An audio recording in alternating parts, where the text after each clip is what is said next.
Dear teen me, you're probably sitting at home on the floor of your bedroom despite the nice, pristine, mint-condition desk in the corner that you refuse to use, completely paralyzed by the amount of homework you have to do before tomorrow morning. Now, it's not like you've been procrastinating, though let's be real, I'm sure you have. It's really more about the fact that your afternoons and evenings are just packed. You're not sure when you're supposed to find the time to study, much less the time to sleep and eat food that doesn't come out of a package. You are underwater, overwhelmed by the looming threat of college applications, worried about getting into the right schools, worried about hanging out with the right people, worried about wearing the right clothes and saying the right things and making the right choices and having the right experiences. You're sure you have to do everything right all the time. Teen me, I'm sure you won't take my advice. You're pretty stubborn and you think you know everything. But I want to tell you a few things I've learned while growing up. The most valuable thing in your life, teen me, is time. You only have so many hours in the day, so many days in a week, and so on and so forth. Use your precious, limited time with people who matter to you, doing things that matter to you. If you find yourself doing something you don't want to do, stop doing it. If you find yourself dreaming of a different path, just take it. If you find yourself in an unfulfilling job, quit. If you find yourself with people who do not love you and think that they are lucky to be in your life, find new people. Fill your minutes and your hours with joy and meaning and friendship, because those everyday minutes and hours are really what make up your life. So teen me, listen up. Try to walk through this world with a sense of gratitude, and remember that every minute counts. Also, that cute boy you're dating, great investment. Now, I have to give credit to Rabbi Kaluzny, who's at family camp this weekend, for bringing this question to our clergy meeting this week. Now, we try to start each meeting with an intention to build relationships and set the tone, to bring a little holiness to our work. And so this Tuesday, she asked all of us to start by giving our younger selves a piece of advice. Now, I'm not going to tell you who said what, but we had more than one person tell themselves to get in a little more trouble, to study less and have more fun, that kind of thing. But we also had some really amazing conversations about what it means to be young, on the precipice of adulthood, and what we would have wanted or needed to hear in that moment. Tonight, as you know, we're joined by some of the teen leaders of this congregation. Now, this is a killer group of teens. They're elected by their peers. These are people who want to be here, doing good for our community and out in the world. And I figured this was the perfect opportunity to offer them some unsolicited advice in true Jewish fashion, because, after all, isn't that what Judaism's all about? Because we are indeed commanded to teach our children, to absorb the wisdom of our elders, to learn from the experience of those who came before us, to participate in this chain of tradition so that we too can share what we have learned with the next generation. So in that vein, teens, I have a gift. Now, it's a surprise for you because I posted this on Facebook where nobody under 40 would be caught dead. I asked my greater community to share their advice for their teenage selves in honor of your installation, crowdsourcing the best of the best to share it with you tonight. Now, I had about 200 responses to sift through. I posted it yesterday. So we are going to present this advice to you, these tidbits of wisdom, and I put them in categories because there were so many. So category 1, if you have a part, you just have to stand and use your outside voice. Category 1, trust yourself. Number 1. No, then sit down. Trust yourself, number 1. Wait. It says the category in the front. Your parents and grandparents and ask a lot of questions.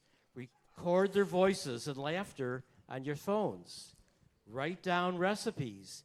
Better yet, ask if your bubby could teach you how to make her famous mandel bread herself. Mm-hmm. Just a clarification, what is in parentheses is the category that Rabbi later is referring to. So look at your paper. The parentheses words are the categories. Sorry, it's confusing. Okay, trust yourself. You got it right there?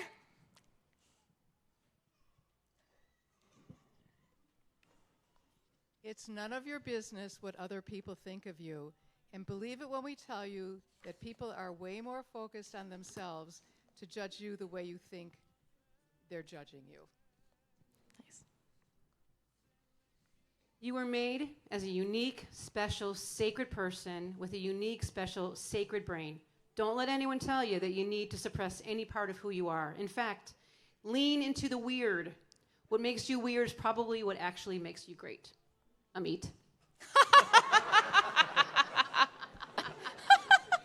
Speaking Who to has her number own 3? child. Who has number 3?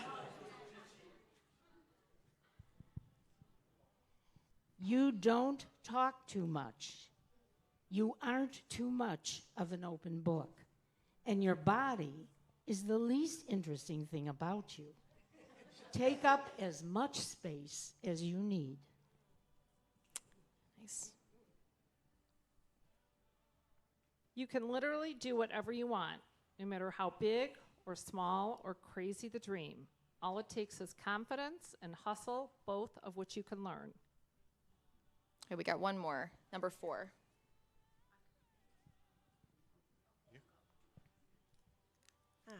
Trust yourself. We are who we pretend to be. So be careful about what you pretend to be. Nice.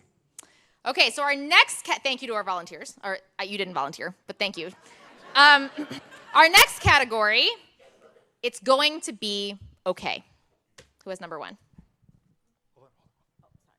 Suffering doesn't make you stronger or more resilient, and you don't have to do it alone. Don't protect yourself from being loved.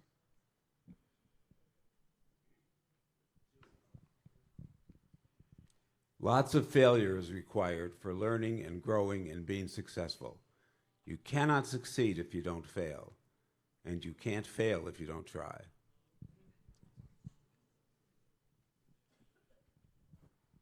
It is normal and good and healthy to feel big, wild feelings. What a gift to feel this much. Feelings aren't forever. Things can feel absolutely rock-bottom terrible or ravishingly wonderful, but these moments pass. You can and will get through it, and will be more whole for having had the experience. Thank you. Who wins the race is completely dependent on when you take the picture. So don't worry about running for the winner's circle. Run because it feels good, or don't run at all. Never again will you have to be confined to such a small social system filled with scrutiny. Never. Your future is filled with independence and autonomy and choices and freedom. It gets better. Ain't that the truth? All right, next category is love your people. We're going to start with number 2. You are more than where you come from. While you may love your family, you are not defined by them and have permission to create your own path and build your own life. Thanks. People will not remember the words you said to them. They will remember how you made them feel. Make people feel good. Lift them up. Say every nice thing you think about somebody out loud.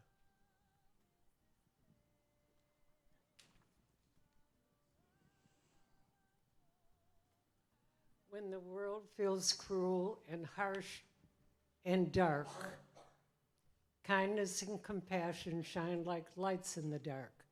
Be that light and seek it out in others. Okay, this is my favorite category, the practical stuff. Yeah, Steve, I know you're first. Do not sit on asphalt roofs with sun reflectors while using baby oil, especially those of you with Eastern European complexions. Trust us, wear sunscreen. Sound advice. Shh, gotta hear them. Don't make any major decisions when you're hungry or you're tired.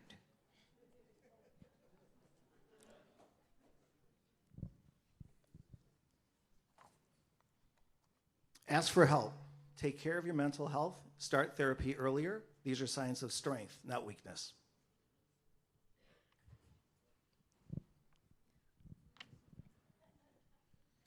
Remember that antibiotics lower the effectiveness of birth control pills. Listen. I promised my friend I would put it in there. She loves her daughter, but I promised her. Don't decide what you want and who you want to be when you're grown up until you're at least 40. And guess what? You're always free to change your mind. Okay. Thank you to everybody. Thank you. It's like community theater in here. I love it. But I have to tell you, I had the absolute best time reading everybody's advice to their younger selves. Did you guys see? You go on my Facebook page, the hundreds and hundreds of responses and people talking to each other. And honestly, I think I needed this as much tonight at 30-something as I did when I was 16. We often forget how much we've learned and how much we've evolved, but it never stops. We don't turn to stone. We are constantly flexing and growing, and our thirst for wisdom never goes away. This week's Torah portion marks the end of the book of Leviticus, and of course, is chock full of advice. We're told to rest, to make sure the land and our employees and our animals have a chance to rest too. We're told to take care of our neighbors and our families, to cover for them when they're struggling, and to never take advantage of someone in a rough spot. We're told to offer the best of what we have and do it with joy. And above all, we're told to have gratitude for the blessings in our life. And so I'd like to conclude by offering gratitude for this brilliant look into our own pasts as this sacred community offered its wisdom to our young leaders, for our teens who are in the process of becoming and have made Yifti and Temple Israel a foundational part of their growing up, for Shabbat, which has given us a chance to come together to celebrate our past and our present and our future. And I'd encourage each of you this week to write your teen self a letter, like the one I started with tonight, and feel what it feels like to see your now through your then eyes. When we conclude a book of the Torah, our tradition is to recite one more piece of wisdom together. Chazak, chazak, v'nit chazek, which means be strong, and let us strengthen one another. And it's that last part that I'm carrying with me this week, and I hope you will too. Let us strengthen each other. Let us see the best in ourselves and those around us. Let us lean on our people when we need to and support others when we are feeling strong. Our teenage selves would be really proud of who we have become. And teens, the rest of us are proud of you already. Shabbat shalom. May our life be filled with gratitude and blessing.